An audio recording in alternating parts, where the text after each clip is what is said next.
So we start with the acknowledgement that Cornell University is located on the traditional homelands of the Goyacono, the Cayuga Nation. The Goyacono are members of the Haudenosaunee Confederacy, an alliance of 6 sovereign nations with a historic and contemporary presence on the land. The Confederacy precedes the establishment of Cornell University, New York State, and the United States of America. We acknowledge the painful history of Goyacono dispossession and honor the ongoing connection of Goyacono people, past and present, to these lands and waters. It's a pleasure to welcome today's speaker. State Senator James Sanders Jr.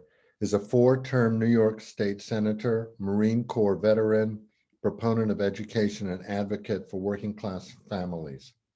Senator Sanders is a product of Southeast Queens, born in Hamel Houses, a public housing development in the Rockaways, and graduate of Far Rockaway High School. He served in the United States Marine Corps for 3 years. He then earned his bachelor's degree in history, specializing in African American studies from Brooklyn College in 1984. Prior to his time in the state Senate, Sanders served 10 years on Queens School Board District 27, 7 years as president. In 2001, Sanders was elected as New York City Council member for the 31st District in the Borough of Queens.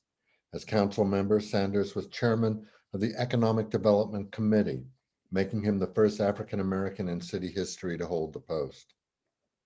Overseeing the EDC and Department of Small Business Services, Sanders commissioned a major study that became the basis upon which New York City reinstituted policies of affirmative action and enhanced opportunities for women and minority-owned businesses. Sanders served on the City Council 12 years, the term limit. In 2012, he was elected as senator for the 10th Senatorial District in Southeast Queens. Since in the Senate, Sanders has risen to become the chairman of the Senate Committee on Banks and heads the Senate Task Force on Minority and Women-Owned Business Enterprises.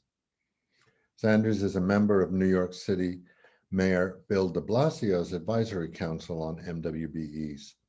The Advisory Council guides policymaking and strategy to aggressively assist the city in reaching its pledge to award more than $16 billion to WMBEs over a 10-year period. In addition to being the chairman of the Senate's Committee on Banks, Senator Sanders is a member of the Committees for Labor, Civil Services and Pensions, Commerce, Economic Development and Small Business, Insurance, Veterans, Homeland Security and Military Affairs, and Cultural Affairs, Tourism, Parks, and Recreation. And as noted earlier, the senator was the client for our workshop last fall in New York City. It's a great pleasure to welcome Senator James Sanders Jr. It is good to be back with you, sir. It is good to be with your students. I trust you can hear me. All right. This new technology, one has to double check that. There's often we end up speaking to ourselves. It's also great that Cornell acknowledges its past history in the sense with the Native American people that you spoke of so eloquently earlier. And Cornell, for better and worse, Cornell is going to have a major role in what happens to America. And therefore, the students of Cornell will be not tourists, but practitioners of this American dream. You'll either find yourself helping to fulfill it, not simply yours, but to help other people fulfill the American dream, or you'll end up crushing it. I don't believe that there's a soul on the line today that wants to crush it. And I believe that Cornell University wants to do right, and I can attest that they have. My district is an amazing district. Just about all of you have been through my district before. Yes, you have. I have Kennedy Airport. Anytime you come through Kennedy Airport, there's people there, my friends. There's real people in that area. And that's the curious thing about America. We could go and interact with each other and never see each other. But you're here to change that, as you're here to change the world. In my district, you guys have been so fantastic in helping me to grapple with things. America is in the middle of dealing with two different pandemics. The pandemic of COVID-19, which has swept the world and America, and the 400-year-old pandemic of racial and economic inequality. This one we haven't come up with a vaccine for. We haven't put the scientists and the best minds dealing with the issue yet. We know some of the diameter of the problem, but we know very little about it. However, you folk in Columbia have been, Cornell, oops, look at that. Just checking to see if you're awake. I'm not, apparently. You folk in Cornell have been so useful to my district. You have, in the past, you have helped me get a grip of what exactly am I dealing with? What are the economic engines that I have in my district? If we are to help people get out of the throes of poverty, out of the misery that is inflicted upon so many people, we have to know how to do it. In order to get out of a hole, you have to know something about the hole. And you guys are helping me to understand that. You're helping me to understand what the impact of COVID-19 has been on my district. I'm getting better information from you than I've got from the city of New York and the state of New York. It's shameful to say that, but it's more shameful if we don't get this information. Then we need to know where exactly are the businesses, what's left of my district in terms of business. You are giving me more accurate information. The next moves that we will make together will astound the world. We are going to use this information that some of your predecessors have put together. And we are going to get up there and help the community rather, draw a plan of getting out the hole. It will never get out by ourselves, but we can get out if the people themselves organized themselves, aided with the intellectuals, and that's where you come in at. The information you're coming up with, the people basically know what's wrong. They can't express it in the language that you can. They can't back it and put it into actionable areas the way that you can. Or if you listen to these professors and if you take them serious, if you push yourself and apply yourself, don't just think of this as a class, think of this as a way of changing the world. We on the ground need you desperately to be the best that you can be, and then bring that information so that we can wrestle together. I will put you with real people. I'll take you out of your comfort zone, whether you're from Asia, Europe, Latin America, or right next door. I will take you out of your comfort zone and put you with good people that you would never meet otherwise. And we will both put things together and wrestle with ideas of ways to move forward. That's what we're doing on the ground. And that's why I'm glad Cornell is the leader in this effort, working with us side by side. Yeah, we got American history, sir. We got all kinds of stuff that we've got to do. But the journey of 1,000 miles begins with the first step. And today, you are taking the first step in this part of the American journey, in this part of making sure that good people who deserve everything you have, if not more, who by no fault of their own, just circumstance, luck of the draw. It could have been you, just luck of the draw. There's nothing great that you've done. There's nothing bad that they've done. It's just luck of the genetic pool that you're sitting where you are and they're sitting where they are, but we can work together to ensure that people can be all that they can be. So that's why I'm here. And that's why, although my own office has so many crises going on, well, whether I speak of 2/3 of my staff out got hit with COVID, and then certain death and other, this was so important to me that I had to stop. You'll forgive that I'm not in my typical suit and tie and all the rest of that stuff. But when you're running around on the ground, sometimes it may be better to just go running rather than that. So forgive me. But Professor, I'd like to do something a little different. I would love if anyone had a question for me. Now, I don't know if that's appropriate, but anyway, by one stipulation, don't ask me anything that you don't want to know. If you don't want the truth, don't come to me. Sir, it's in your hands. Well, thank you, Senator Sanders. Because of the webinar format, it's a little bit tricky to do this, so we can certainly get the questions. And I know you have, I've heard you give great answers to questions before, but perhaps you could touch a little bit on the impact of COVID on the district, and lay out a little bit more, because a lot of the students and others here aren't familiar with it. Lay out a little bit more how the disparities that the district came with, in a sense, were exacerbated by the pandemic and the consequences.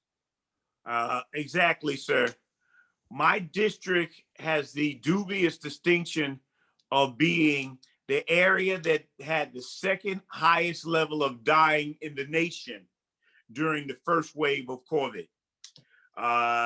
We did the dying, my friends, by poor access to health care, overcrowded housing situations, and then there was mythology on the ground that COVID wasn't real or did not.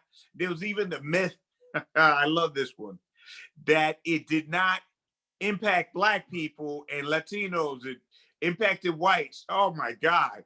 Oh, talk about a killer myth, where the opposite seemingly was the case, which slowed down a lot of people adjusting to these things. So we did the dying big time, and government response was miserable, with the second highest level of dying in the state and indeed the nation. You would think that the state would put resources into that area. We had to fight to get testing in this area. They put testing in every place but areas like this. Now, if that is not systemic racism, I don't believe that there was anyone sitting up in a white sheet saying, no, we're not going to go over here. I think that people got caught in their own mindset of where things were to go and who would be justified. Then go a step further. At first, they were saying that you had to have a car to get tested. And they put these places in places far away from communities of color.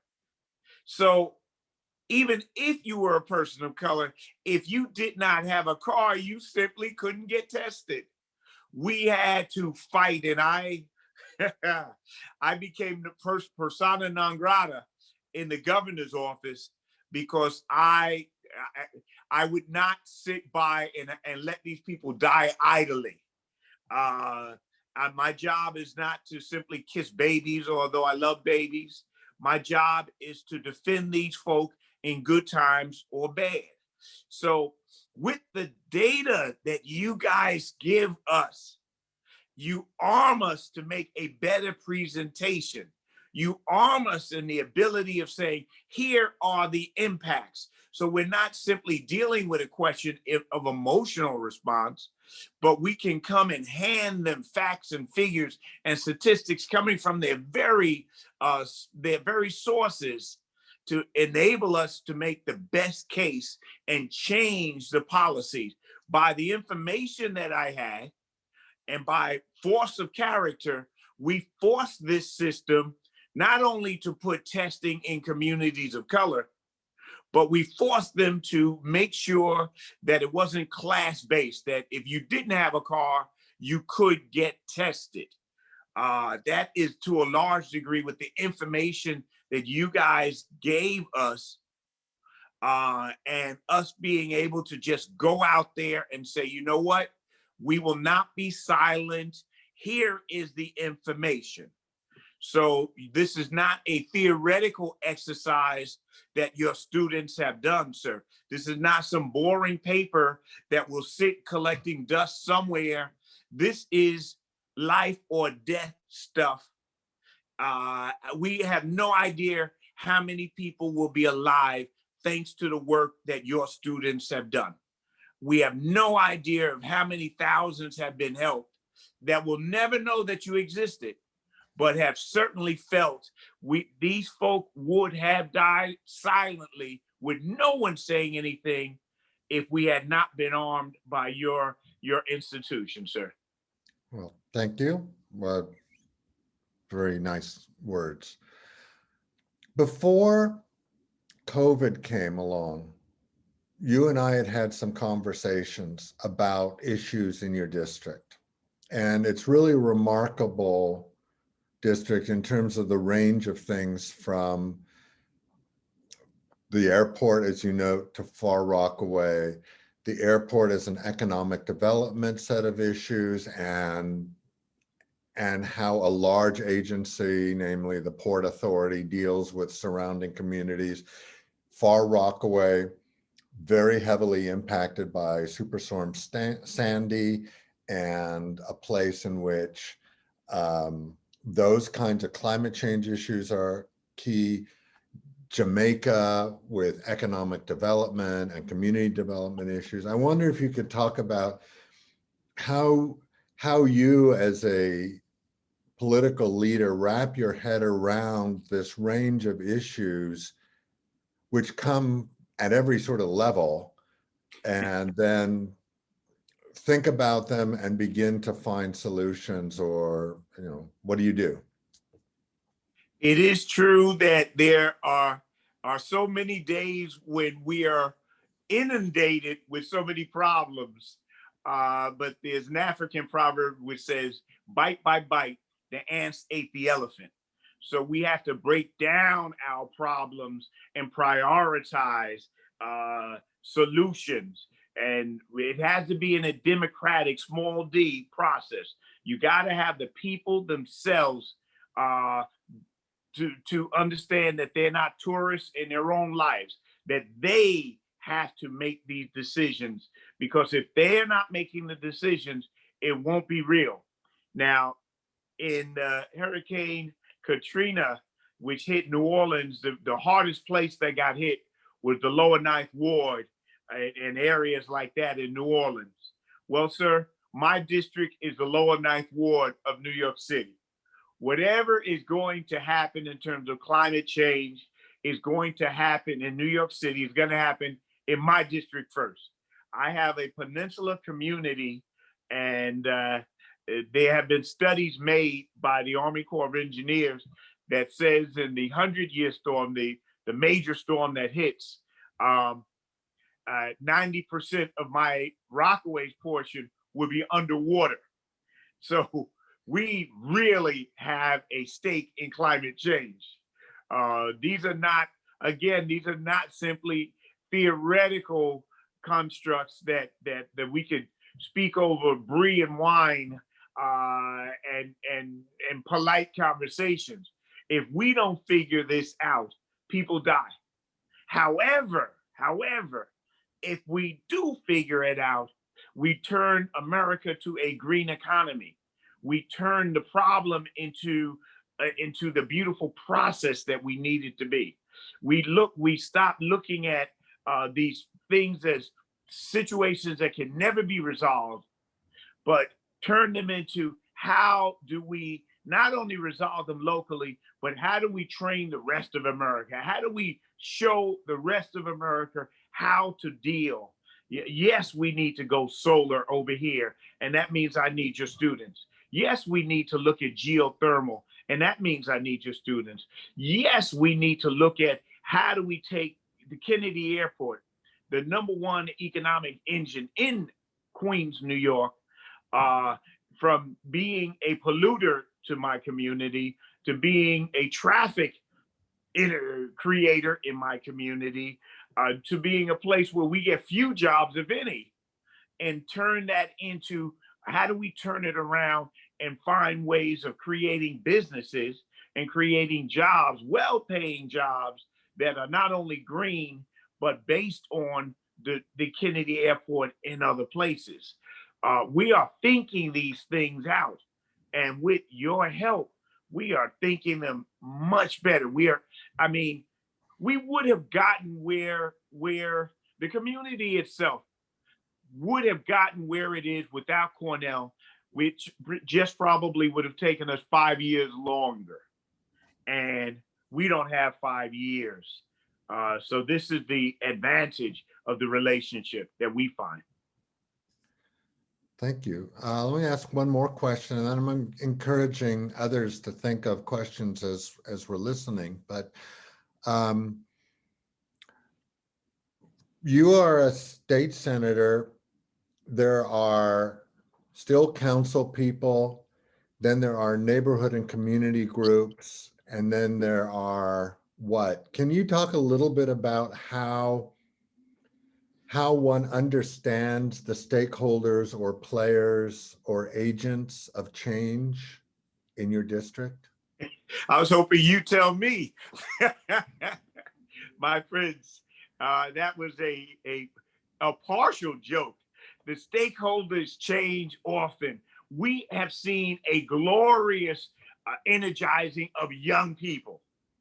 These young people are not necessarily going into the traditional organizations. They are setting out to disrupt the system, and I'm glad. Just don't disrupt me. And I'm glad. I think that it's a beautiful time to be alive right now on the ground. Let's see, in no particular order. I have the greatest job there is, I must admit. My bill collectors don't feel that way, but that's all right. I have the greatest job that there is.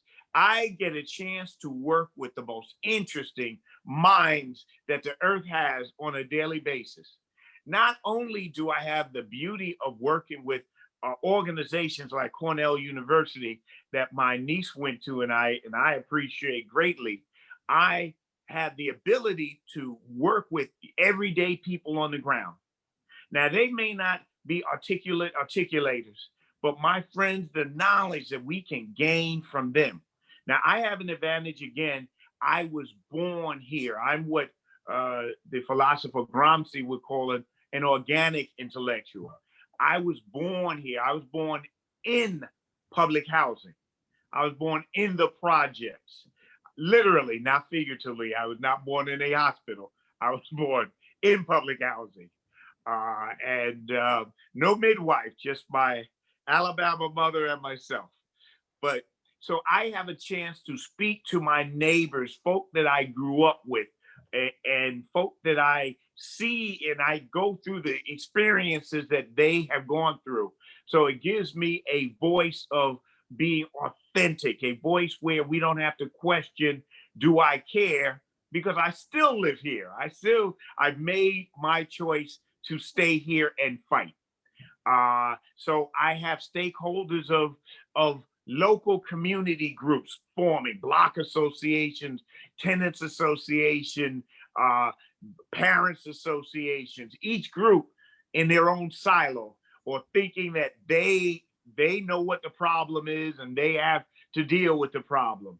My job is to show them that they can't solve the problem by themselves, that they have to work collectively. Then I have a host of other government agencies, most of them well-meaning, but too many of them faceless bureaucrats who don't think much of this community and only going through the motions. Some maybe even bigoted who feel that these folk don't deserve or they're getting what they deserve, and they are quite content to cheat these people out of everything that they deserve. My job is to confront that, but to confront it with a type of love to where we try to win over people to get to their better angels, get them to a better place. Then, if that's not enough, I have other elected officials running around. Lots of us. My friends, getting elected officials together is easier to herd cats. There's nothing worse than a lot of leaders. Oh my goodness. Man, you want to stay out of that. Unless you're a type A individual, you might want to stay out of that mix. But that's all right. We also have to win them over. I find love and humility our greatest weapon, because we have to assume that everybody wants well, and then we struggle over what does that mean, and then how can we accomplish it. Then, if that's not enough, then we have higher levels of government. Oh, and don't forget the private sector, whether it be the banks, whether it be the corporations at Kennedy Airport and other places, whether it be lots of other private sector interests, not to mention the governor, and now we have some impact and coming back and forth with the all the way up to the president. My friend, I have the best job out. I've never bored, never. And if you're not going to age out gracefully here, you're going to use your brains at every moment of the day, because there's so much to learn. And I'm just in love with this community and in love with doing what we're doing. And this is why when I meet young students like you bring to me, young minds who can look at a problem fresh and different, boy, the stuff I can learn from that. And my job is to herd cats. My job is to, I am a jazz band conductor. In a jazz band, the conductor may be a great musician, but his job, or her job for that matter, is not to play the instruments, but to give everybody a moment where they give their solo. Everybody has to have a chance to shine. And my job is to allow all of these groups to shine so that we make a marvelous sound. Instead of screeching, battling horns, we all have a role and have our solo. And you may never know my name, but you will hear this music. And the music that we produce is the lives of our children, is the lives of our elders. That's the music. That's how you know that the music is going right. When you see the children smiling and happy and healthy, then we've done our role well. Thank you. We're actually getting some questions. So let me, you described, you reiterated the fact that you're native to your district. Proud native. So here's a question. Thanks for being here, Senator Sanders. You've spoken about some of the unique challenges that your constituents face in Queens. And like you said, most Cornell students aren't from your district. Do you feel that people who aren't from your district can effectively understand those challenges and help create positive change? My friends, it's a great question, but you have been given the opportunity of a lifetime, whether you know it or not. It's so rare in life where we can get out of our comfort zone and find ourselves with folk as far apart from you as you possibly can make it. It's and in a safe a safe way of doing it. Safety's kind of nice. Um, you really need to take the opportunity, if for no other reason than that, because it will make you a better individual, a more well-rounded. You'll get a quiet chance to look at your what you've grown up, all of the stuff in our minds, both good and bad. And too often there's garbage in our minds of how we view the other and how we believe that they are. And only by getting close enough to see the struggles, the everyday struggles that people are going with, can you really become the full person that the good Lord wants you to be. My friends, you should really avail yourself with this opportunity, if for no other reason that it can make you a far better human being, where you will know a little bit about other people. Will you be an expert? Of course not. Will you be able to see that they are part of the human family, that they are that we are brothers and sisters all? Yes, you can actually learn these things while you are arming them with means to help get them into America. Thank you. Another question. How do you engage with an agency like the Port Authority in to bring them to the table and make sure that JFK is creating value for the local community? The answer, very difficultly, with great difficulty. That's the short answer. The longer answer is power only appreciates power. It does not appreciate moral authority, nice words, any of these fine things. It appreciates power and power alone. So in an arena of power, we go in with a powerful position. We are powerful for many different reasons. As a senator, I have a certain amount of power. And as a state senator, I have a certain amount of say so over Port Authority, a small amount. As a representative of these people, I insist on going in there. One of our great leaders, Adam Clayton Powell, Dr. Adam Clayton Powell Jr., the Reverend Doctor, Congressman, said that one with God is a majority. So I go in with the majority position. I go in and insist that they're not simply going to bring pollution to these folk, killing their lungs, making them more susceptible to COVID and other illnesses, that they're not just going in there and getting away with this. You're not going to help plunder this community. You're going to give something back to these people. You're going to be a good neighbor. And more often than not, armed with the position that I have, armed with the mandate from the people that I must maintain, and that we do that by elections, and we do that by serving the people. Service to the people ensures that you'll be elected. I will be elected, and that gives me the mandate. But I also am armed with data, facts, and figures that I can dispute or totally obliterate the arguments of the Port Authority and when they are in a bad mode. Let's be clear. We're not fighting all the time. Many of those folk want to do right. They may differ with us on what right is. They may differ with us on the idea of how to do it.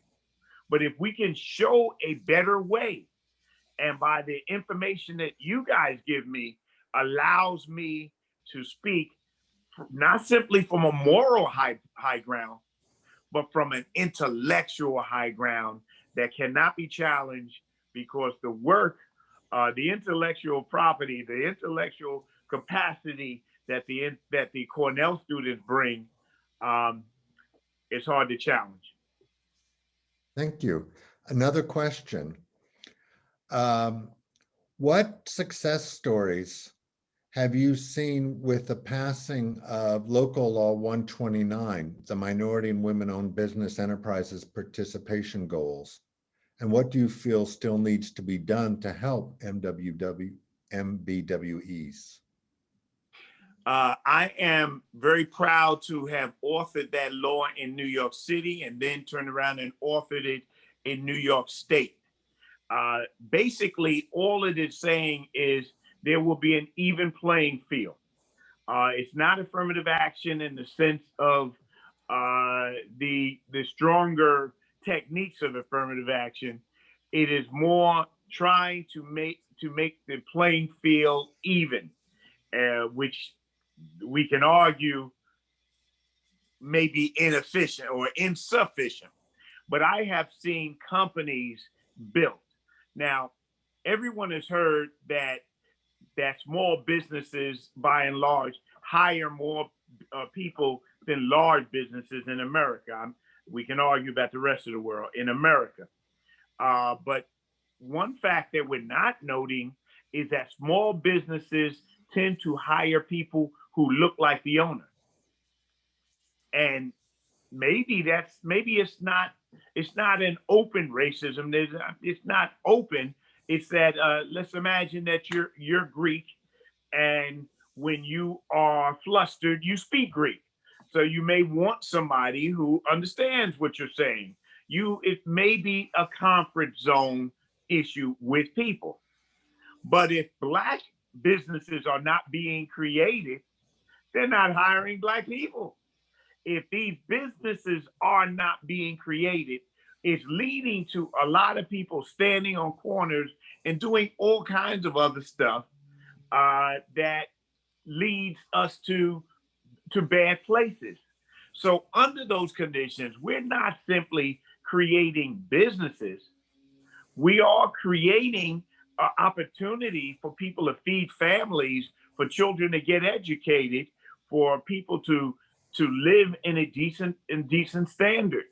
So my multiplier effect of this legislation is incredible, not just with the thousands of businesses that have taken advantage of this, but with the tens of thousands and perhaps hundreds of thousands of people who have benefited from this. And then there's another side, a benefit for America.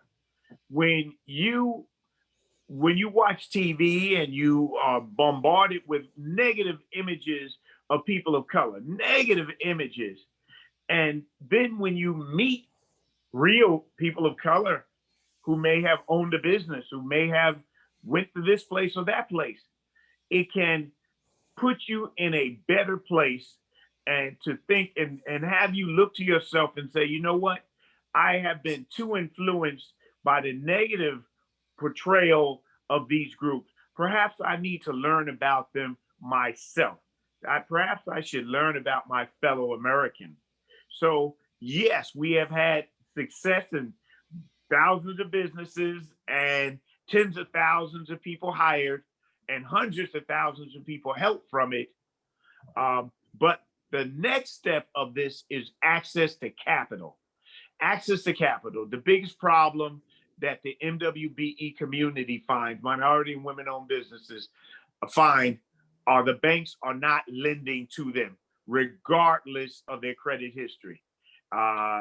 The browner you are, the blacker you are, the less you're being lent. And it's documented all over. And for no good reasons. We have to figure out how to deal with that. Thank you. The questions are beginning to come in now, which is great. So I have time for three more. Let's go with three, and you'll pick the three. Pick the tough ones. So, well, Ariadne raised her hand, so she can ask a question, and I won't even know what it was. So go ahead, and then I have two others that are pretty tough. Go ahead. I like tough. Hi, Senator Sanders. Thanks for being here. My name's Ari Billy, and I'm from Flushing, Queens, so I'm familiar with your district. So flooding is a major issue in your district. And I just wanted to ask, what plans are you making for your district to be more environmentally resilient, especially the low income communities who need more protection because they don't have the resources to just move? I'm glad you asked that question. We're about to, you may recall, and to my neighbor in Flushing, I'm glad that you got the first question. You may recall that the former mayor, Bloomberg, had a million tree initiative, and he was trying to plant trees all over the place. We want to resurrect that. We want to quietly engage with the city, because one of the best ways of dealing with flooding is make sure the ground doesn't move, is to make sure that we have trees and other things, that bushes and shrubbery that are sustainable. But then let's be bold here. I see your point, and I want to go even further. I'm going to suggest that some of the homes that we have built out here, which was built in a hector-skelter housing boom that New York City went through, have been built in the wrong areas, that have been built so far out on floodplains that we cannot protect them, and we should not protect them. The city should buy them back, raise that, and make that part of a floodplain, put some trees, bushes, all kinds of stuff, return it to a state of nature, put it into a state where we ensure that if floods come, there's places to soak up the water. By fighting for homes so far out in the floodplain, it's a waste of money, and it just doesn't make sense. You're not going to win that battle with nature. Why don't we respect nature and return some of this land to nature and struggle to protect the rest of it? Thank you for that question. I hope I didn't embarrass you too much, my Queens native. Thank you. All right, next question comes from an international student. I love it. From my perspective, this student writes, it seems like persuading stakeholders with just facts and science is becoming increasingly difficult in the US society, especially in the context of COVID-19. Have you encountered this difficulty with facts in your district, and how do you manage it? Well, even as I battle with someone trying to call in at this time, so if you see me jitter, it's because of that. If I understood the question, there seems to be COVID-19 has been so overwhelming that the battle of dealing with the issue of climate change has been pushed way to the back. Now, did I get the gist? Well, it's just the whole question of how to deal with facts and science when nobody seems interested in facts and science. My friends, you have hit the world's question. President Trump, among others, former president, has led us down a slippery slope where the truth becomes more subjective, where facts and fiction merge. We have our work cut out. But to those who deal in a world of rationality, who try to be, we have to hold tight to science to say, my friends, if we don't solve this problem will solve us. And we have to weather this storm. This too will pass. There were many people who did not believe in climate change in my district until Hurricane Sandy hit us. And Superstorm, actually, Sandy hit us. And I do not find a single climate denier in my district after that. Anyone who could claim that that this is just normal and who went through that, is out of their minds. So under those conditions, our moment will come again, my friends. Our moment of holding on to science and saying, here there are objective ways of knowing the truth. The truth is not simply what I say or what you say or when we say it. There is a thing called the truth, and we can get to it by using scientific principles. And we have to hold to those things in spite of the square earth folk running around and all kinds of other folk who want to bring back ancient beliefs of mysticism, and that's to denigrate mysticism. Thank you. All right. A question. A student writes, I don't have a lot of interaction with politicians, although I hope to find myself in a public policy role. I imagine you are very busy with numerous meetings and competing interests for your attention. How do you prefer receiving information memos from outside your office? And is there a specific medium and style like graphs or bullet points, videos? What is it that helps you understand information so you can move forward in the arena of politics? A very worthy question. The proper care and feeding of politicians. All right, I like it. I like it. Well, this Beastie, the politician, is a very interesting one. Now they have a shelf life of the common gnat, so they really are looking. In fact, a gnat lives longer sometimes, so they really are looking for things that come at them that you got to be able to say it quickly. You have to be able to make your point succinctly and efficiently. They really don't have time to sit down, and they're not noted for their being long-term thinkers either. So we rely on folk like you. That's where you come in, and the realm of politics is gigantic. And you may not want to be the one to be like the weather vane that catches the lightning.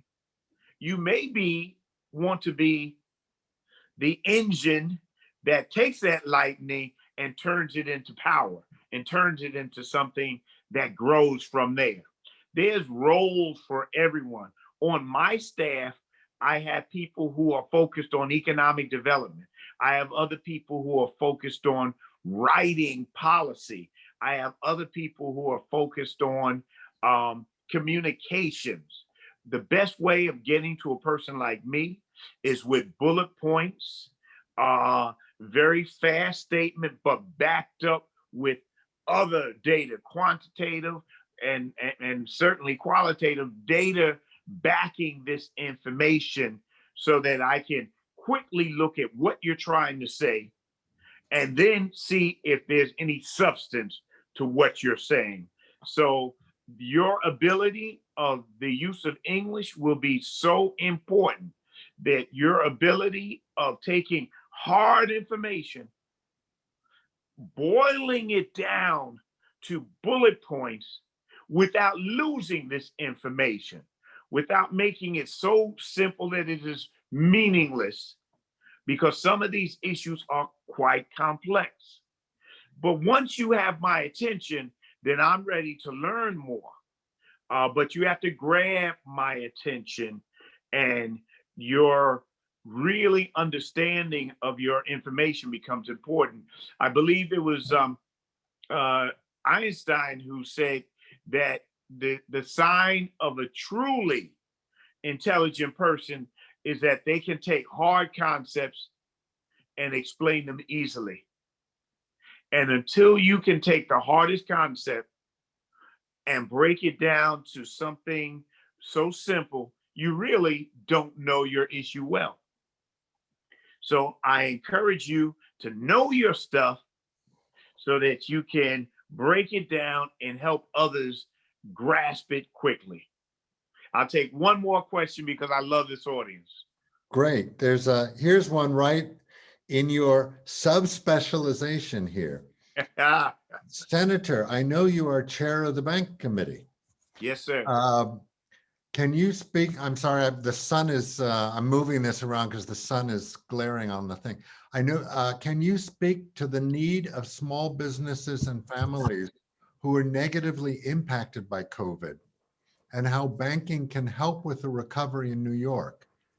This student, Jared, is specifically interested in hearing your thoughts about how cooperatives, ESOPs, CDFs can help. I'm one of the few people who know what the heck you're talking about, my friends. All of those are major devices. First, let's take the bigger picture, and then I'll speak of how those devices can help those constructs. So we're in a very unique place. Right now we're going over the budget of the state of New York, and a major bank, I'll be kind to them, the major bank in New York came to see my office the other day because they had a complaint. They had a complaint that New York's new tax structure, we're trying to deal with a $15 billion deficit, would charge them, and they would pay in their minds, a great deal. My office pointed out to them that they were having a record year and they were flush with money left, right, and center, which they did not argue. Yet the crazy thing is they did not want to, they wanted to fight against the meager taxes that we were putting up on them. This is an incredible time that we find, my friends. And I'm seeing it more than most. I'm seeing where billions and trillions have been created by this pandemic situation that we've had. And yet there are businesses that have benefited greatly and yet don't want to put any extra money forward to help destitute New Yorkers, to help New York get on its feet. It's an incredible time. My job is to be patient and impatient. My job is to be patient with them, the 1%, the banks that I deal with, and to listen to see if they have legitimate issues. We're not against capitalism, my friends. This is reform, not the revolution. This is reform. Regardless of your ideas or my ideas of capitalism, my job is not to be against it. My job is to make sure that it doesn't monopolize, that it doesn't turn into monopoly capitalism, crushing everything, and to keep the Adam Smith idea of capitalism alive. So that's part of what I do, and it's an amazing thing, and you should join me just for that, just to see the dynamics there. I'm just amazed to be in the room where I am speaking to the true 1% and hearing their concepts on what the world should be, as I elbow my way in and insist that everyone must eat, that it simply can't be the rich, that their idea that if we give the rich everything, some scraps will fall from their tables and will feed everyone else. That's not my concept. I hear them. I've heard this said in so many different ways. My concept is a different America, and one that we struggle in, including the right for workers to own their own businesses, the right for new ideas of management and ownership, including workers owning or being part of an ownership structure and ensuring that what they create benefits them and their families as well as the world around them. And we are hard at work. In fact, part of the budget of the state of New York includes, for the first time ever, some money to help organize worker co-ops. I'd encourage anyone who's interested in that to look to see what we're about to vote on. The budget of the state of New York is due on the 1st of April. And you should look at it now. My friends, I'm being overtaken by events. I really want to thank you for your patience and your kindness to my district on behalf of these incredible people who may never get to know you. I really hope that you get to know them and that we build a better America and a better world. I thank Cornell for what you have done, for what you are doing, and I especially thank you for your role in the future. And thank all of you who are participating. Thank you very much, Senator Sanders. We appreciate your time today and our best wishes to your staff. Thank you. Right.